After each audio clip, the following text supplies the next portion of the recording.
clear lines of sort of collaboration. How do I do my job better to help you do yours better? And that comes from very early on, building those structures rather than waiting till it gets to a tense moment to expect everyone to communicate effectively.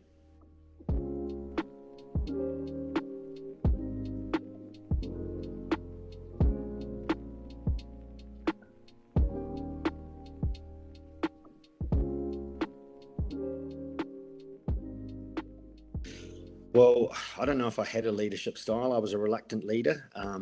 I was in a position on the field in rugby where I was making a lot of decisions and I was actually leading.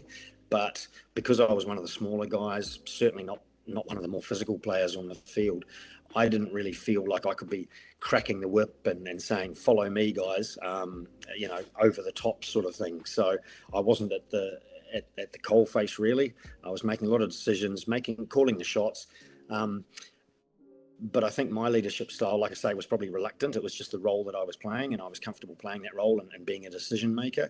But I guess the way I liked to think I carried myself around was that I didn't necessarily see myself as a leader. There are so many different leadership styles, people who make big speeches and inspire people to get in behind them.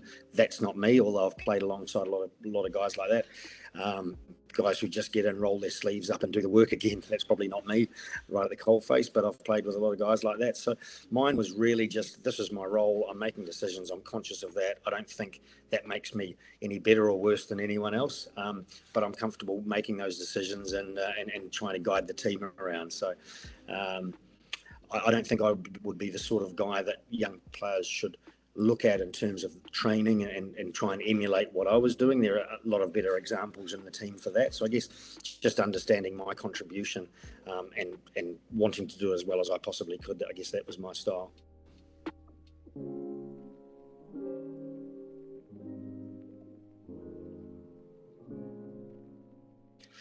Well, I think the good thing with rugby is that there's always another game very close, unless you're playing the last game of the season. And normally you don't get much of a holiday these days anyway. So I think there's always a chance to bounce back. And like I said before, what you've just done doesn't impact on what you're about to do. I mean, in fact, it can even help. If you've had a poor performance, then obviously you're normally motivated to go out and rectify a few things and practice and prepare even better the next time. So it can actually help your next performance. But I think, there's just another game straight away. I mean, I remember in 1995, my first year in international rugby, we played in the Rugby World Cup in South Africa. My team, the All Blacks, lost in the final to South Africa, pretty devastating. I missed a few kicks that day, any one of which would have potentially won us the match. So I was pretty down on myself. When we went back to New Zealand, 7 days later, I was lucky enough to play for my province, Canterbury, in a match. And the day after that, I actually played for my club. So within 8 days of playing the World Cup final, I'd also played for my province and my club. And we won both of those games. I mean, it didn't make up for losing in the final, but you just had to apply yourself pretty much straight away because, I couldn't go into those games with my teammates relying on me to do my role if I still had baggage and was still, worried about what had happened a week before. There's plenty of time in the rest of my life to regret what happened in 95 in the World Cup final.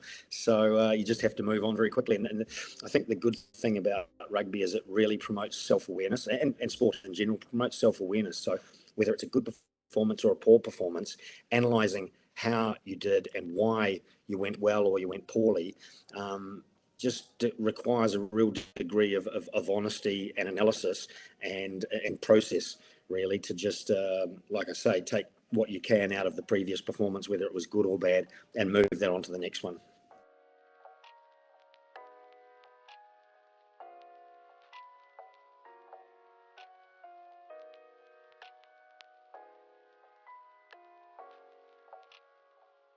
Well, I've played in teams which had a good culture and teams which didn't have a good culture. And I guess the main difference is really the level of honesty that's in the team and the level of honest communication. I mean, merging the two. But honesty comes in several forms. honesty about how you're going about your work when you've got teammates, colleagues relying on you to do your job and you're relying on them to do theirs. So the honesty in the work that you're doing, honesty to one another as well. I think it's very easy to think that a good culture means warm fuzzies and everyone happy all the time, but that's not the case. We worked out in rugby that the best culture is when you're actually able to have hard conversations with one another. You're actually able to say to a teammate, hey, that hasn't been good enough. I need you, or we need you to be better, and you need to tell me if I need to be better to help you with your role. So I think honesty is the hallmark of teams with good culture and successful teams, and like I say, communication. When you've got only 80 minutes to put out your performance on the field, everything that you've been preparing for during the week and in pre-season, everything like that, you've got 80 minutes to put that on the field. It's important that your communication is strong, is accurate, is precise, is clear. And I think that carries over into business as well, even though it's not within that 80-minute performance. But having good communication in a business is important. When I worked for a bank in Australia, we had a number of different teams working on things for clients, and inevitably the communication between the teams doing their different roles, when there was communication, it was often because there was a problem, and so the communication got quite fraught because you're under time pressure or whatever it is. And I think building those channels of communication before an issue comes out, in rugby you spend a lot of time in pre-season working on your communication, working on being precise, so that when the heat comes on,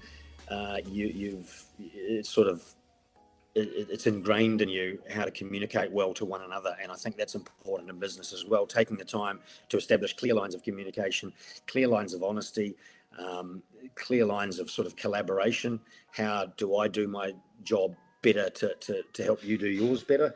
And that comes from very early on, building those structures rather than waiting till it gets to a tense moment to expect everyone to communicate effectively.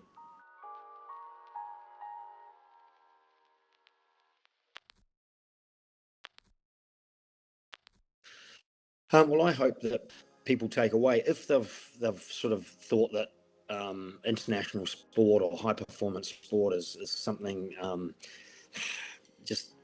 something different from normal life. Absolutely, it's not.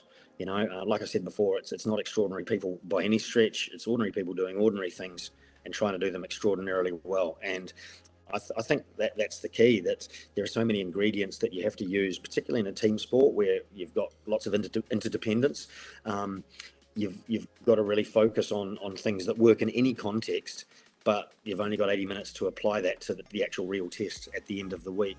And I think, in a lot of respects, business is more difficult. You've got a wider variety of people, probably in a corporate environment. Most of the time in rugby, you've got very similar people with similar experiences in their life through the junior grades, and as they build up, go through the academies or whatever, they've got a very similar motivation. So in a lot of respects, that rugby environment is easy versus a corporate environment. But then it can be difficult in that, you've got to apply all these different things so that your performance is concentrated into 80 minutes at the end of the week. But there's nothing special really about high performance sport. It's just trying to, taking pride in your own job, taking pride in your teammates doing their job well as well. In the best environment I was in, we took a real pride in everybody's statistics. It's not everybody can get the glory of scoring the try in the corner to win the match.